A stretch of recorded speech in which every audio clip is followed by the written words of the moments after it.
அனைவருக்குமான ஒரு செய்தி. அகமதாபாத் விபத்து சொல்லும் ஒரு நீதி.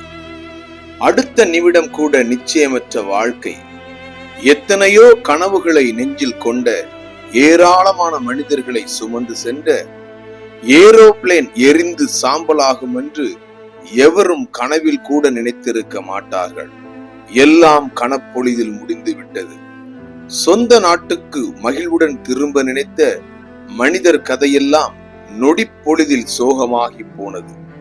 குடும்பத்தோடு தன் தாய்நாடு விட்டு தான் தங்கியிருக்கும் தேசத்துக்கு குடிபெயர நினைத்த மனிதர் வாழ்க்கை குடும்பத்தோடு முடிவு கதையாகி விட்டது. பறந்து கொண்டே வாழ்ந்த பைலட் முதல் பண்பான பணிப்பெண்கள் வரை அத்தனை பேரும் தீயில் விழுந்து பஞ்சு போல எரிந்ததை நினைக்கையில் நெஞ்சு பதறுகிறது.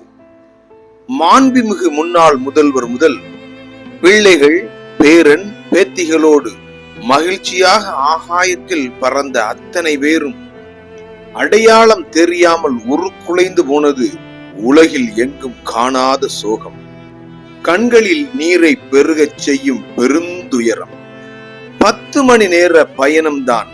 பறந்து சென்று லண்டனில் இறங்கி விடலாம் என நினைத்த எல்லோரையும் துணியில் பொதிந்து மண்ணில் புதைக்கப்பட்டது பெருந்துயர் சோகம். இருப்பினும் இதில் ஒரு ஆச்சரியம்.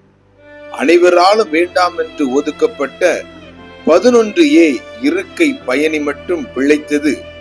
அதிலும் ஆச்சரியம்.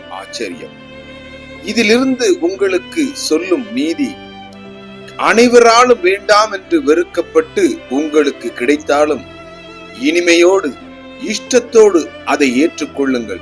ஒருவேளை அந்த வேலையும் அந்த செயலும் உங்கள் உயிரை கூட காப்பதற்காக உங்களுக்கு கொடுக்கப்பட்டதாக இருக்கலாம்.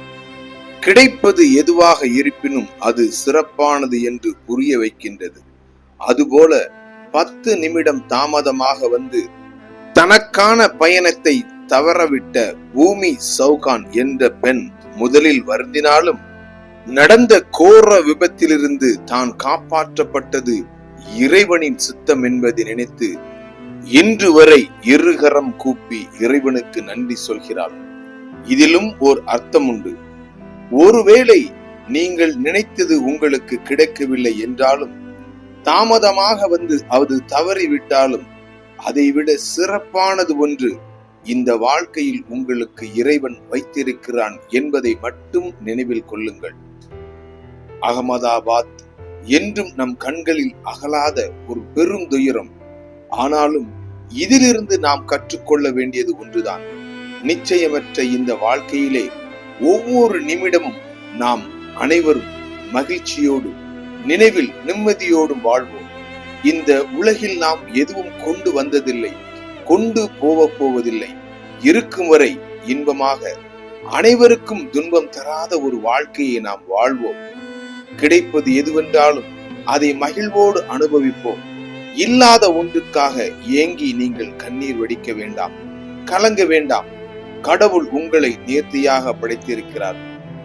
இந்த உலகத்தில் எத்தனையோ பேர் கடந்து சென்ற போதும் இன்று வரை உங்களை மகிழ்ச்சியுடன் வாழ வைத்திருக்கும் இறைவனுக்கு நன்றி சொல்லுங்கள். எல்லா மனிதரையும் நேசிக்க கற்றுக்கொள்வோம். இன்று இல்லை என்றென்றாலும் இந்த உலகம் நிச்சயமற்ற வாழ்க்கை என்பதை மட்டும் உணர்ந்து முடிந்தவரை நன்மைகள் செய்வோம்.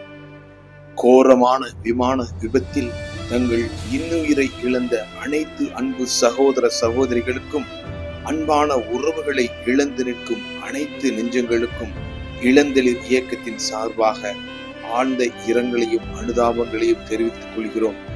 இது போன்ற ஒரு விபத்து, இது போன்ற ஒரு நிகழ்வு இனிமேல் இந்த உலகில் நிகழாத வண்ணம் அனைவரும் இறைவனை நோக்கி பிரார்த்திப்போம். அனைவருக்கும் நன்றி, வணக்கம்.